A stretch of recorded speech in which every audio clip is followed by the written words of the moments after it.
Jan Sladecko. Perfect. Okay, hey guys. So as you've been said, a lot of people calling me Jan Sladecko, Jan Sladecko, Jane. I'm here for everything, so you name it, I hear it.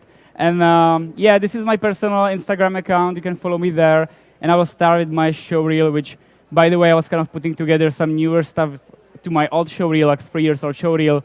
And I realized how much changed my style from dark to bright now. But let's start with the showreel.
So thank you. So I will start. My first project which I'm gonna show you is one of the bigger projects which I was working on at the mill.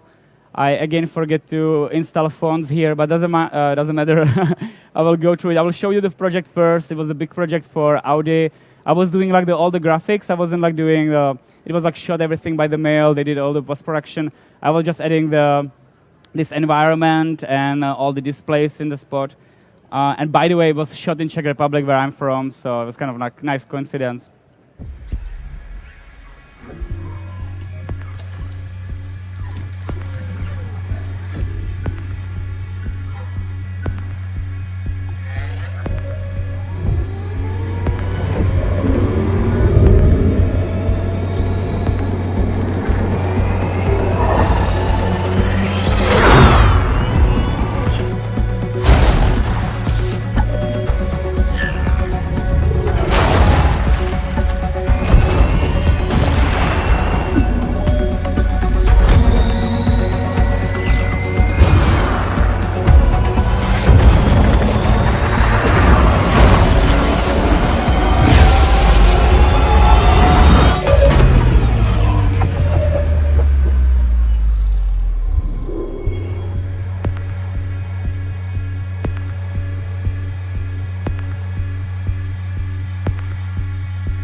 So it was I think it was for a release of the new full electric car from the Audi.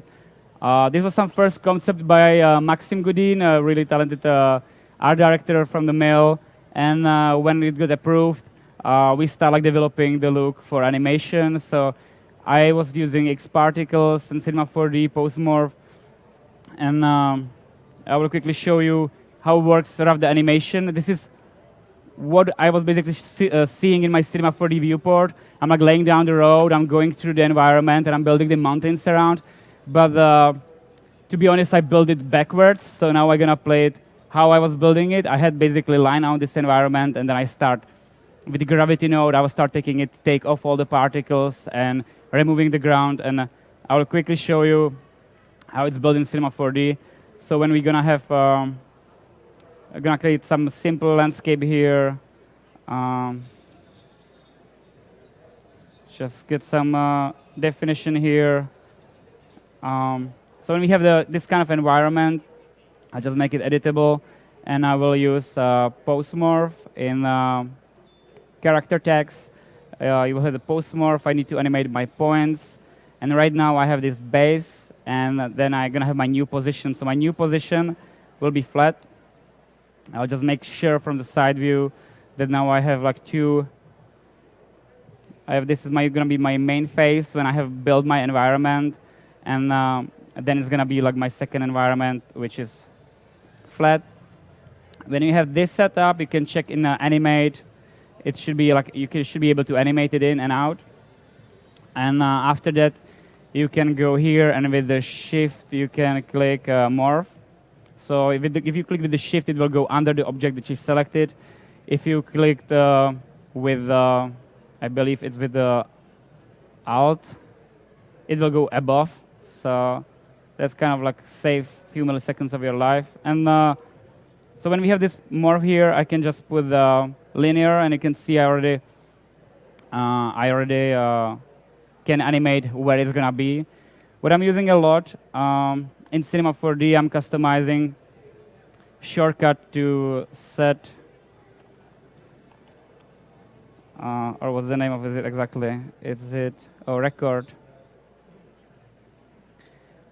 Is it record active objects? I'm just used to use another shortcut. So who's going to be after me? You're going to have a little bit of complications here. So I will go on the beginning when we see entire landscape, and then I will go like frame maybe 70, and we will like remove our mountains. So now I can like go through and like clean it out. And if you want to like play with it also, we can maybe go to SIGGRAPH. There's a delay effector.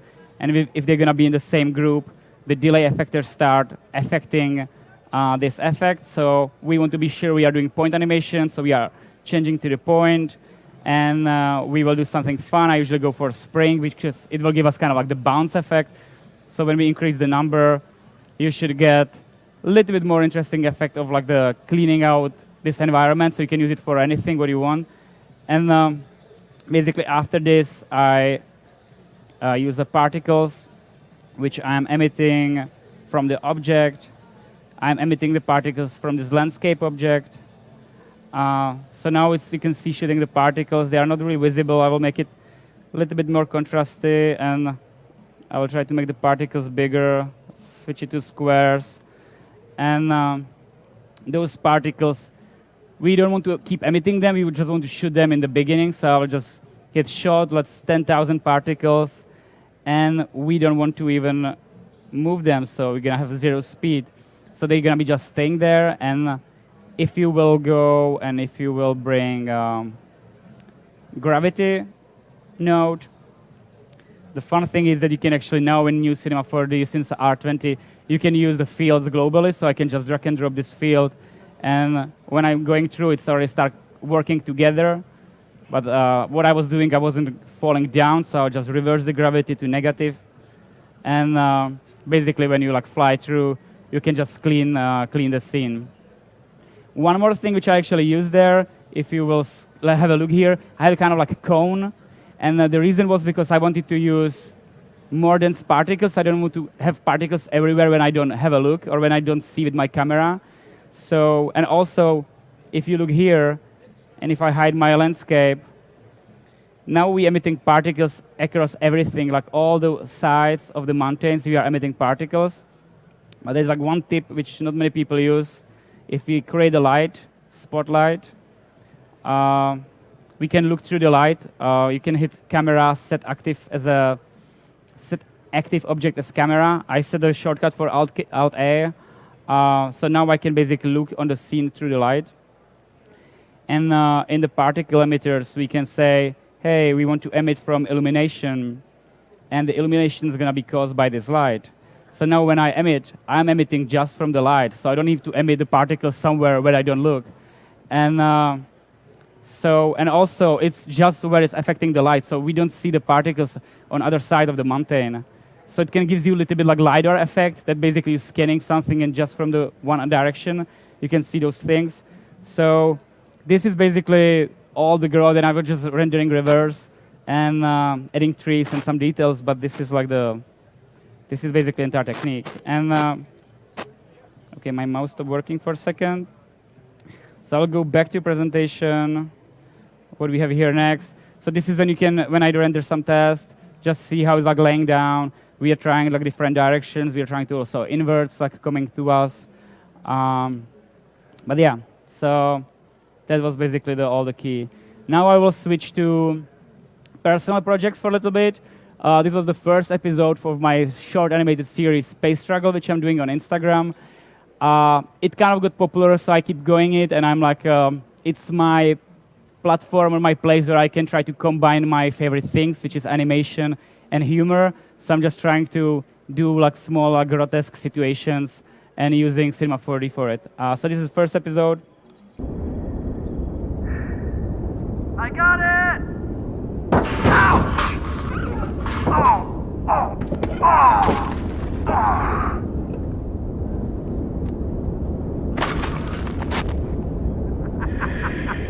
Oh! I will try to show you roughly always in each episode what was the technical difficulties which I have to deal with. I'm not going to be talking now about the rendering of the environment or about the animation of astronauts, but because I will show you later on. But here, what you can notice, if you watch only the front left wheel, you can see the wheel is already kind of like spinning. And now when we hit the dirt, you can actually feel the suspension and it will move all the car. Because sometimes I'm animating the things which are in front of the camera, but sometimes it's good to art direct the dynamics in Cinema 4D. So we're gonna show you now how to do those kind of things. So I'll go to Cinema 4D, I'll close this project. This is my simplified scene. It doesn't look exactly the same, but you get the point. I will show you first one tip with the camera. If your modeler is maybe not so handy, but for me as an animator, I'm using it quite a lot. And this is a tip from my ex-coworker, Kyle Moore. He told me that he's usually set up the top camera to, sorry, I switched my mouse, to perspective. And now you can have you can admire those textures, which are basically done by my girlfriend. And she's not from the kindergarten school. Ask her to have a stylized one. So now this is my second camera for details, and I hit F1, and I can see my whole scene. So if you're doing like texturing or you're modeling some details, you are really in the zone. You don't have to zoom out, but you can just hit F1, and you can quickly switching between those two modes. So it saves you some time. Or you can, when you have a camera, you can just jump to default camera, which I have set up on Shift D. You can play with the details, and then you can jump back. So it's also way how to do it. The problem with this is when you jump off the camera, there is no shortcut to jump back, so you have to always go and click on the camera. But it saves you some time for sure. And now we're going to show you how to make this object moving. So when we have this car here, this is all simple geometry. I already rigged all the wheels, but I will show you on one wheel what I was doing. We need to connect the wheel with the body. So I will go to Simulate, Dynamic. I will add the connector. So as you can see right now, I have a connector in this scene.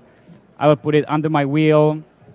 I will reset PSR, which means I will put it in the center of the object. So right now, right in the center of the wheel. And we need the wheel suspensions. If you have wheel suspensions, you can also be careful on the axis. Right now, they have different axes than the wheel. So we want to be moving upwards and downwards. That's how the suspension works. But also, if I go to X-ray, we need to be sure we are aligned towards our wheel axis. So right now, it looks perfect. We can bring back the visibility of the wheel. And now we have to connect this wheel. So we'll go to Object. What we want to animate, what we want to connect. We want to connect the body of our car. And we are connecting the wheel. So after that, you will go to Dynamics, Simulation, Rigid Body. And now if I did everything right, you can see all the wheels are on the springs connected to the bus.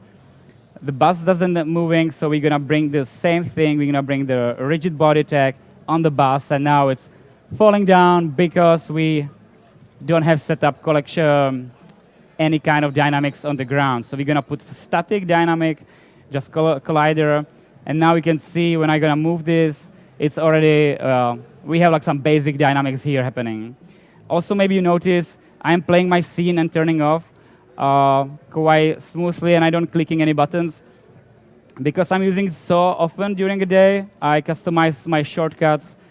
Because in default, Cinema 4D has a Shift-F key, which is go to start frame. So my shortcut, Shift-G, which is right next to it, I set up to play. So when I just go back to first frame, I immediately can play, and it gives me much more. I mean, those are things that you do daytime a couple of hundred times. It just makes it makes the difference at the end. And so when we have this object, what we can do next? So let's bring some engine. Let's make this car able to move. I wasn't using engine in my episode, but I just want to show you what you can do with this.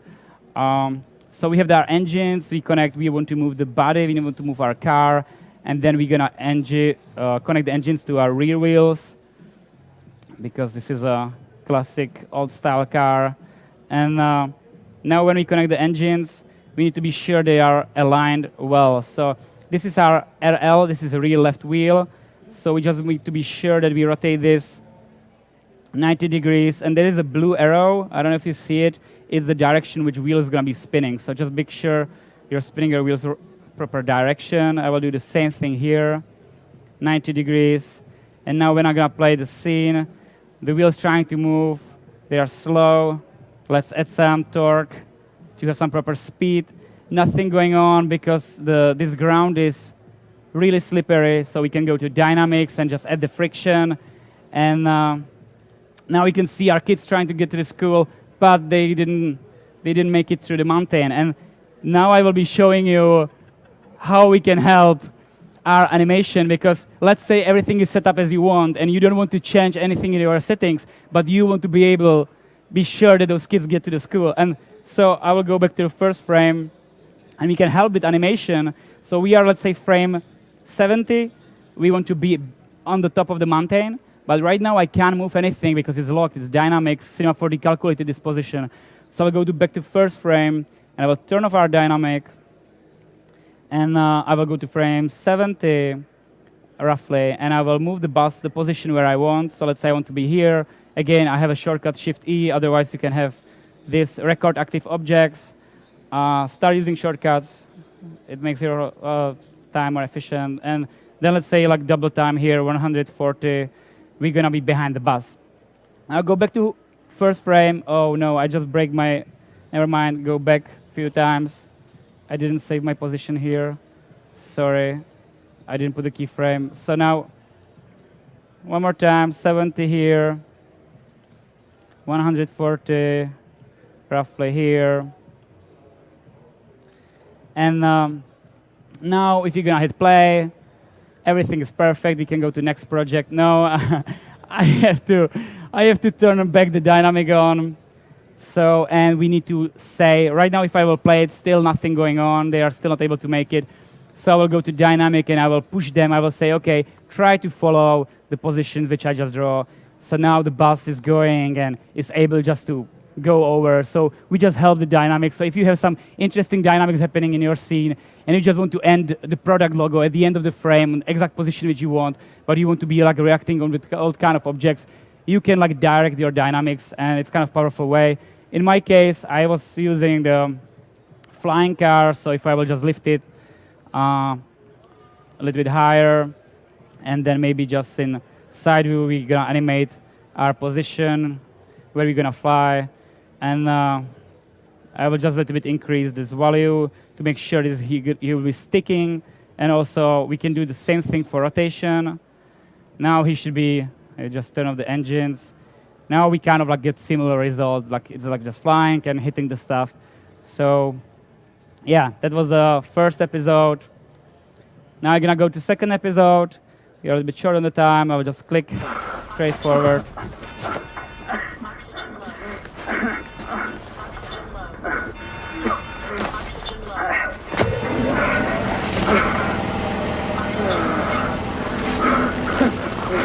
Hey, hey. No, no, no, no, no, no, no, no, no. Hi.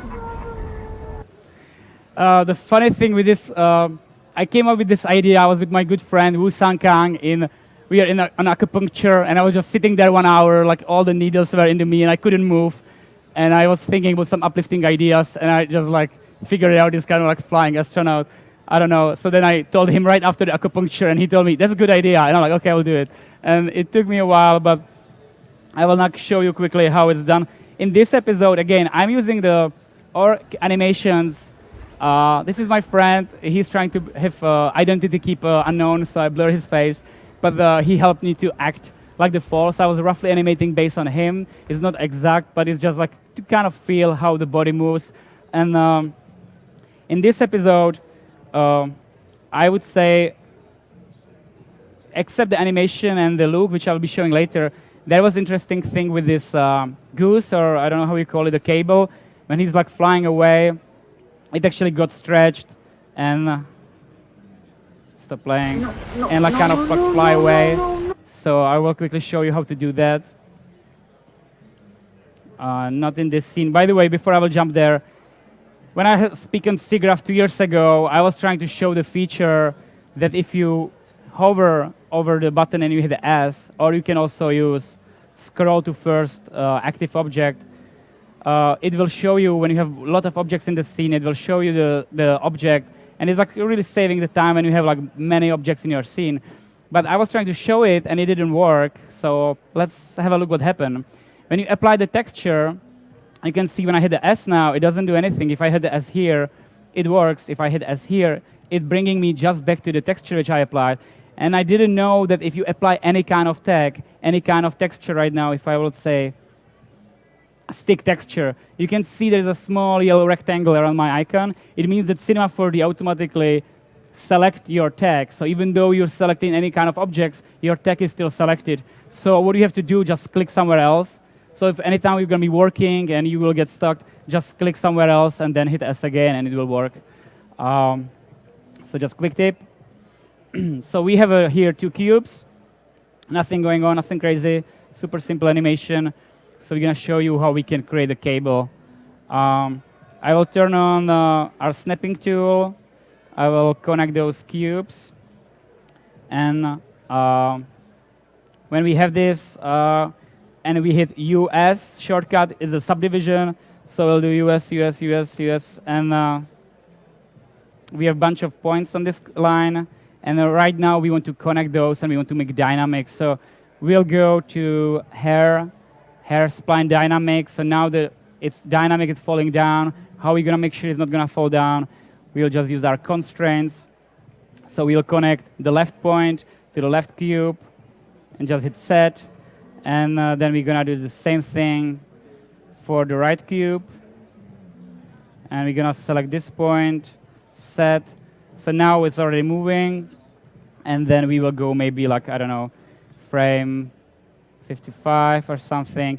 And then we're going to animate our influence to 0. We don't want to affect this anymore.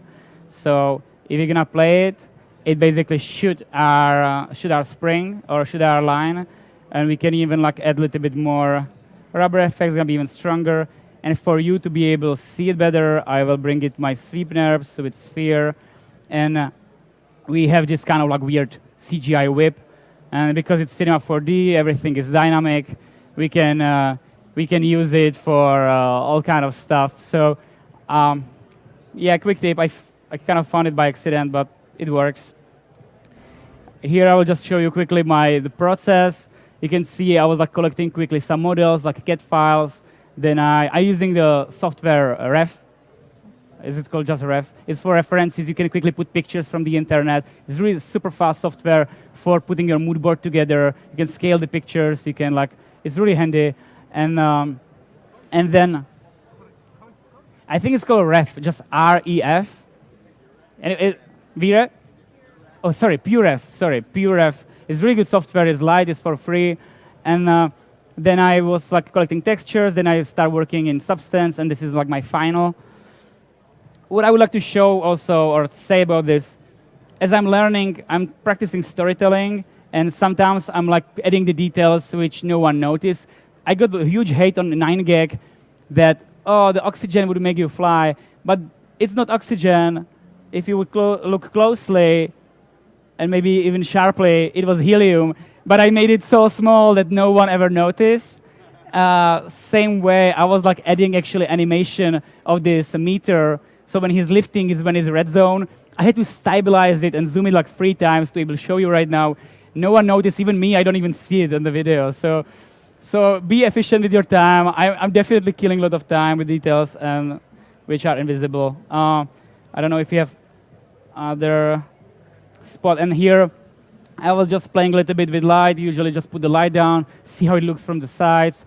Maybe you can go a little bit dark, but I didn't want to it looks interesting, like if I could go with DR volumetric, but because I'm trying to make a funny series and I'm trying to make fun of their struggling, I force myself to use colors and to make it like much brighter. So you can here see there's like few iterations, but yeah, I ended up on the bright one. And fun fact, Chris Brown borrowed this animation and he forgot to ask me. He made at the end almost 950,000 views before Instagram deleted it. And I realized that you basically don't have too much rights to do anything with this unless you do copyright for your work. So if you do some work which you think will be stolen, just do copyright for like about $80 and you should be okay. Now I'll go to next episode, which is Space Struggle episode 3,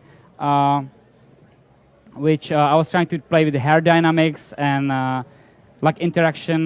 So I'll just play the episode.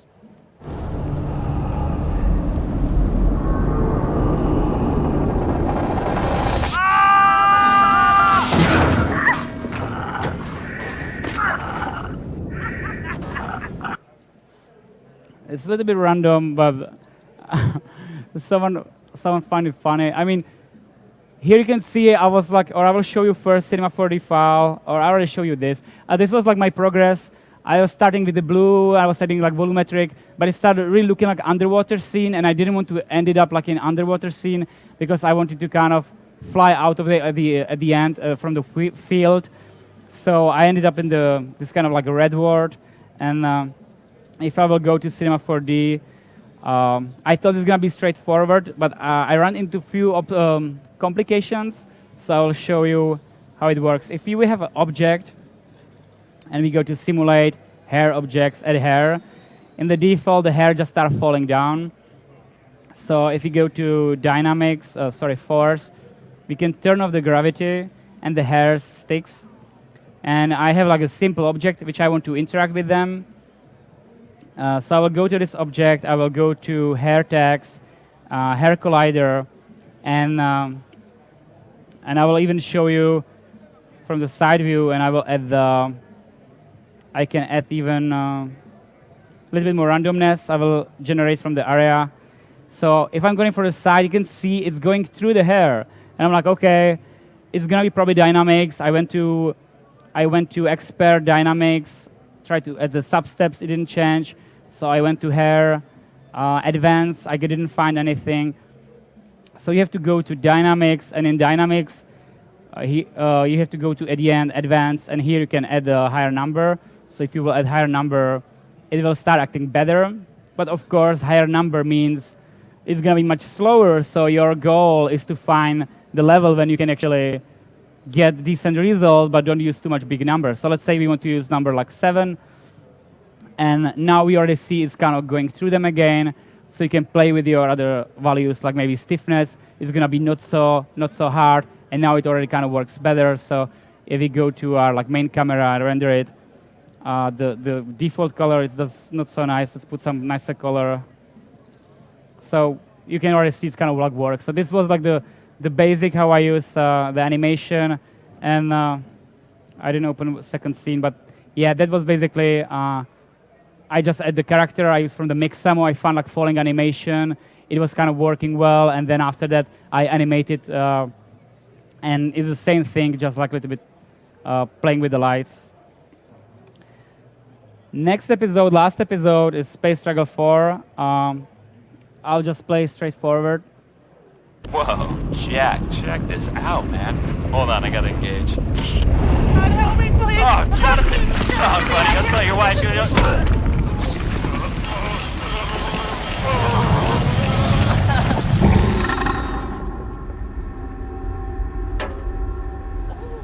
We got 'em. You want 'em. Chip helmets over here. I really thank you for this episode. Thank you. I really thank to Roger Lima, who was doing audio for this animation, and my coworker Greg Rabner, he was doing voiceover. Because without the audio, it just wouldn't work, and you need to always find someone who will click with you. And it was really fun to work with the guys. And I will show you how it started. So it started with just mail pitch, just sketch on the mail paper. it looks kind of like something else, but I was trying to make like some weird object which could be like attracting you in the beginning, like it could be interesting, almost like art installation, but then turn back and make something like crazy. And I just like, okay, so this is gonna be a rough idea, and I need to now like set my background. So I remember artist who was drawing the murals on the concrete walls, and there's like water around. I think it's Sean Yoro, his name. So I really like this visuals, and I like, yeah, I want this like clean concrete, and I knew I want to have a sphere object like rocky. So I look on Instagram, and I think all those references down are from Philip Hodas. So I thought, okay, let's combine those two words together. I start looking for some also mood board, like architecture, concrete with water. I really like this kind of like, I don't know, Turkish color. I don't know, like a gray-blue color. And on the right, I start doing some sketches. Maxim Goodin was helping me a little bit with that as well. And then afterwards, I did like a bunch of different options. And I'm actually not designer per se, I'm more animator. So I took it as a small exercise. I was just trying to play with different lighting setups and how it could work. And it was for me kind of like learning time. And I basically, this is like first iteration and last iteration. As you can see, the shaders was already there. I had the concrete, I had the water. But what changed was I was trying to tell the story. So I was like, well, how can I do something funny? He can like fly away, what he can hit. I was adding the pillars. It didn't look well. So that's why I actually started designing the environment based on the story which I want to say. So it went well together. And now I'll quickly show in Cinema 4D how to create something like this. So as you can see here, we have a super simple object and the disk. We can even delete this. So I will add the displacer for our sphere. And in the shading, you can just put the noise. As you can see, it's a little bit too pointy. We can like smooth it out, just make a bigger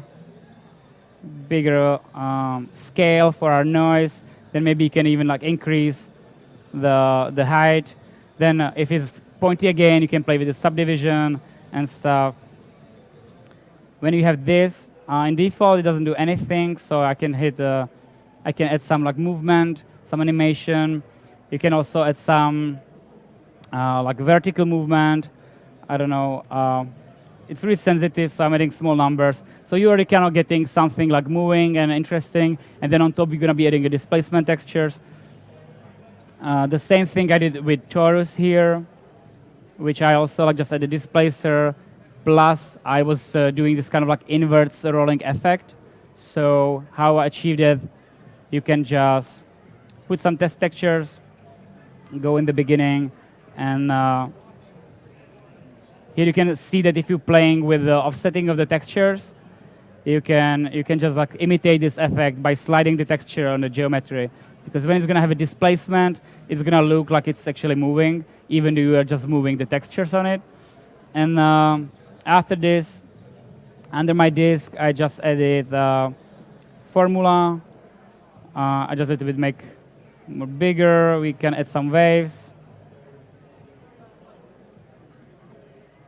As you can see, they are kind of going inwards now. So if you want to have an effect like a helicopter flying above the water, you want to be sure it's going like from the outward subject. So I just reverse the time. I'm not adding, but I'm subtracting the time. And we can also add some fall-off just to don't have this effect everywhere. So we can add some sphere. So when we're going to play it now, we have our basic grow animation before the astronaut came in. I was also using the vibrant tag on the object, so entire object is kind of like levitating. Then we have this. We're going to go now to Redshift to see how we can render this. But before that, I'll just quickly show you one tip. I want to do also ground. We need to embed it. So I want to have this small pound, and around I want to have my ground. So what we can do, we have just ground. We will lift it above the water. And then we just want to make sure that under the rock, we're going to put it, we're going to like bulge it down. So what I'm using for this is a grab tool. When you have the grab tool with middle click and the dragging, you can choose the scale. And when you like drag like this, you can change the geometry. Problem can be it's not always like symmetric. It's really sometimes hard to make it straight. So if you hit the control key, it goes straight based on the normal up and down. So I can go under the object, and I can like just make sure I'm like under the object, and I can like create some kind of small bulge here. And now we will start rendering this. So I will go to Redshift. I'll bring Redshift IPR. We're gonna adjust our panels here a little bit. Just for a second. Maybe the layers, we don't need layers. So let's get some space here. So when we're gonna render this, I already put the HDR texture, so we're gonna have some basic lighting in the scene. So we already see I create the environment here, and in environment, I just drag the HDR texture here in the basic. You can see just HDR textures. When you have this node, which I created like here, create, Redshift, material, environment, and then you go to Cinema 4D, Redshift, environment, and all what you have to do is just drag and drop, and you have your basic scene. So when we have this, how we can make this work better? I actually was using super simple geometry for the ground. I was not much more complicated than this flat geometry, and I was just like cheating it with the displacement. So if you're gonna go to our textures, if you download any PBR textures from the Megascans, Polygon, textures.com, it always comes with a bunch of channels. You can just drag and drop in the material. So we have a color, we have roughness, bump, depth, all those things you just get with the PBR textures. So the color, go to the diffuse channel. Let's try to make more space here. I just use small color correction. Roughness, go to reflection roughness. Bump map, go to the bump node to overall bump input. And then displacement, go to displacement node to end result to output displacement. As you can see, nothing really changed because we need to now add the subdivisions for our geometry. In displacement, you can keep everything as it is. One, we are using height field map. We don't use vector or tangent. That's if you would be using normal maps. But because we have just a grayscale grayscale input, we just keeping it on the height field. So when we have this set up, we will go to our plane object. We'll right-click, and under the redshift, we will add the redshift object. And we just make sure in geometry, we're going to override, and we're going to add tessellation, which will give us subdivision. 6 number is a good default number. If you need, you can add up. Minimum length flange. If you want more details, you set the lower number. But this is a good, usually it works pretty well, like the default numbers. So I'm not going to change them. And then we need to turn displacement, turn on. Still nothing really changed. If I'm going to put some huge displacement scale number, watch on the ground, we can see more prominent shadows, but more works like a bump map right now. It doesn't really give us displacement because we are limited by this a scale, the maximum displacement size. So if you're going to increase this number, we already start getting some more rocks here. We barely see our pond, so we can maybe make even a little bit more visible pond or water. Let's see how it looks. It's getting slightly better. We can also with the same technique, we can a little bit make more interesting our background. And you can just really quickly scale for somehow, let's say, interesting. Of course, right now we have issues that in the front, I don't know if you see it, we're getting stretch because it's black and white map. We're getting stretch art texture, so you can see artifacts. So then you can have some additional details, some additional geometry in the front to cover it up, or do it more proper way. And the same thing I did with the texture on the rock. So I'll just bring the texture here. Right now you can see I'm just cheating it. I'm just have 2 geometries stick together, so it doesn't look there is actually a hole. So what I was using, I just did the simple cylinder object, and I just Boolean it out. So now we're actually getting the hole there. we can also bring our astronauts there. So now it's like everything start work together. And next thing, what I would show how I actually work with the lights, because if we're gonna go now, I'm using just HDR texture right now for light all the scene. If I will turn it off, and if I will refresh our scene, it will go to default diffuse channels. But in the moment when you turn any of the lights, it will start be lit again. So let's say we're gonna bring one white light here. I will lock my camera, and again I will hit Alt-A, or camera, set active object as camera, and now I'm watching my scene through my light. So when I'm moving my camera view, I'm relighting my scene. So you can really quickly, especially with like GPU renderers, like Octane or Redshift, you can really quickly like do many iterations and see like what kind of roughly works. Like let's say this is some studio lighting. We want to go from the side. We will add maybe one more light, some red tone. Can be like a more like rim light.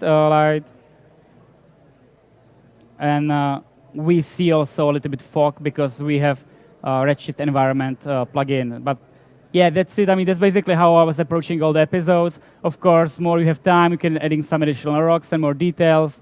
But this is basically look almost like the same as the first episode. It is really like simple scene. So we're gonna go next, which is my project, Silly Wheels. It's a kind of fun short loop animation. So I'll just like play. There's not much to say about it.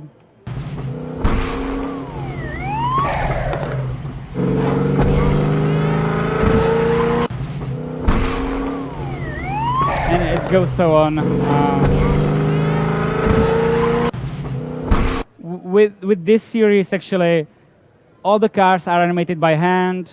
We have a neighborhood which was been bought. I was just adjusting the colors, but I wasn't modeling it. And so it's actually a simple way how to build this. The cars, when they're flying away, I was using Spherify, the former in Cinema 4D, so also simple, no dynamics. And actually, people were asking mainly how I did the skid. Is this called skid marks? Like you can see here. So it's like really simple technique. If we go to Cinema 4D, and maybe we will even restart our layout because we don't need render for this. Oh, sorry. Before I will jump there, I will show you quickly one tip, which I was working on. Let's say we have here a sphere, and we have a plane with collision. In collision and colliders, you have this sphere. So what happens when you go close, you can start like getting this kind of like bulge effect, or it's trying to surround the object which we have here. If we play this animation, because I have like a dynamics here which says shoot the ball 500 centimeters this direction, and so I'm just shooting the ball, and as you can see, it just like blink on one few frames. It's just super fast, so we can play with it actually, and we can go to collision deformer, and we can play with restore shape. So if I set 0, it means it won't try to go back. So we can actually draw with the objects. We can like do something, and we can like drawing with it. Or in my case, I want it to be kind of like this Terminator effect when he like healing himself. So it actually go back to original state. So when you play with this, because you can always layer multiple effects together, when you add the jiggle here, you can see it's already starting getting some interesting stuff happening. But from the side view, it's going through, but it doesn't change the speed. It's going really fast. If you would like going through some gel or something, it would slow you down. So what I add here is a friction with simple linear field, which you can see here is just like right above the plane. So if you're gonna play it right now, you can see already kind of like entering gel effect, or it can be like anything basically. Or like in Matrix when he was like going through the mirror. And of course, you can add some characters and play with it. So if I'm gonna play it, you can have some, I don't know, funny animations. And in the collision, you can add multiple objects. So I have the falling guy as well. So if I'm gonna get falling guy as well, he now go through the ground as well. So it's just like small fun tip. And now I will go to the skid rows or skid row. I'm not gonna go to skid row. I'm gonna do skid marks. So we have wheels here, a super simple scene, and then I added null objects right under the wheels. You will see why, but I guess you already guess it's because the tires making the marks from in the bottom when they touch. So we will go to MoGraph tracer, and in our tracer we just make sure that we will add all our null objects. So we can click this arrow and all the wheels. And if you play, you can already like start basically drawing with the wheels. And then you will go to, you can make a sweep nerp. And in the sweep nerp, you just drag the rectangle, drag the tracer, and you will get somehow like a mark, like tire mark effect. So when you play this, you actually start drawing on the ground. Of course, you can also animate the tracer. Let's say it's gonna be inactive, and then we're gonna keyframe it. It's active, and then maybe it's gonna be, oh, did I do it wrong? I guess I did.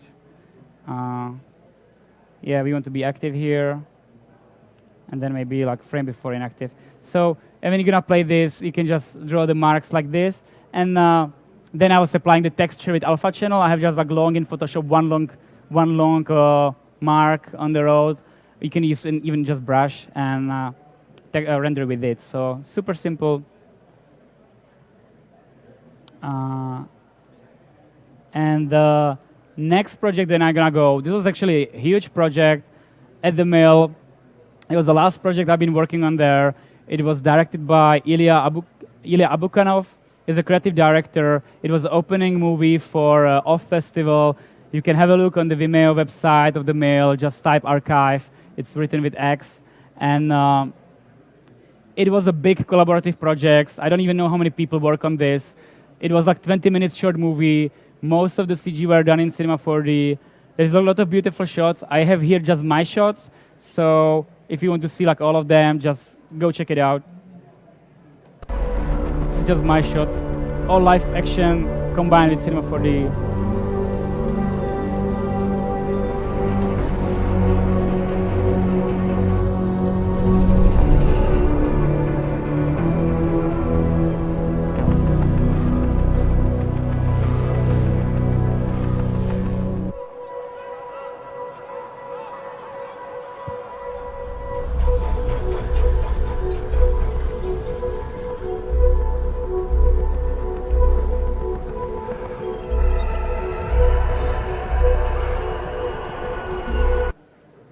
So with this, okay, this one. I just want to show you a little bit the reverse working. I was working on the model of those wings, and then artist Sydney Tan, he was actually painting the paintings based on the CG models which we created. So it's kind of like interesting reverse. So it's interesting feeling when you're like modeling something and then you see like someone like painting like this kind of like picture out of it. And then Maxim Gudin was like finalizing the pieces and modeling. He was like really cool 3D modeler. I will show you a little bit more frames later on in the presentation. So here you can see a little bit breakdowns. We got the live action footage from the drone, which was doing Ilya in the desert somewhere, abandoned factory. And we are just trying to bring like a little bit tech stuff on top of it. And now if I go to Cinema 4D, this could be actually a presentation on its own, but I will just quickly get a feet wet how I built this. So as you can see here, we have just this footage, which is from the drone. You can bring it in Cinema 4D through the motion tracker. You can just load it here. And when we have the footage and process it, I actually think I used just auto features, so it wasn't really complicated track. You will get the points, which kind of like trying to represent each point in the space where it's on the scene. We have a lot of red points here, but it doesn't really matter. I wasn't even cleaning them because it was still a really solid track. And when you have this calculation, you can go to reconstruction, and you can actually generate the mesh out of those points. So if I did that, it will give you, not always it works, sometimes give you kind of messy result, but in this case, actually give us really nice results. So if I will go to my side view, you can see there's even things which I didn't even notice. There's, for example, this like a different like level on the ground, and I was really happy I was able to get all those edges of the roof. So then you can just use a polypen, and you can really simply recreate by some basic geometry. You can recreate a scene. So that's what I was doing. So I add my simple geometry here, and if I will go back to this first frame, I just put the geometry on top of it. Let's maybe hide the tracking. As you can see, I was trying to keep the geometry kind of simple and clean, but then I make the Boolean object, which kind of make it messy. But you will see why in a second. So when I got this, you have basically all the heavy lifting done. Then it can be just fun because you already know everything that is in the space, and you can start placing the objects, skid bashing. So what I did first, I wanted to kind of edit parallax. So it's fun to extend the real environment. So that's why I made the holes, and I just created this kind of like small underground factory with like bunch of pipes, all kind of different packs. Like you need sometimes like the customized model as you need. Then you add some like stuff on top of it, some models. Then you will connect them. I mean, the design of this hall was again from the artist Sidney Tan. He was just like, yeah, it could be cool to have like this kind of like crazy cables around the scene. So when we had this, I was like adding. We have even flying the drone in this scene. I don't know if it's visible here. Then I was adding this main rail, which is closer to the camera. So I just kind of kit bash together from all kind of different parts. This kind of like moving. I switched my mouse to different setting. So just like simple animation, then some additional assets. And then when you play this, you have like this kind of like mixture of, I don't know, CG and real. And then you can have to render just the elements, all the ground you will just render as a matte object or as a shadow path. So it means it will catch the shadows of the 3D objects. You're trying to set up the light based on the real sun. It is actually really easy because let's say here around this water tank, you can see the real shadow which was there. And so you can put the sun, and then you can like try to make sure that the sun is projecting the same length shadow, and then you know that all your objects are gonna be like perfectly lit as well. So yeah, that's actually, I think that's everything that I have here. So that's it. Thank you, and keep following me on social medias.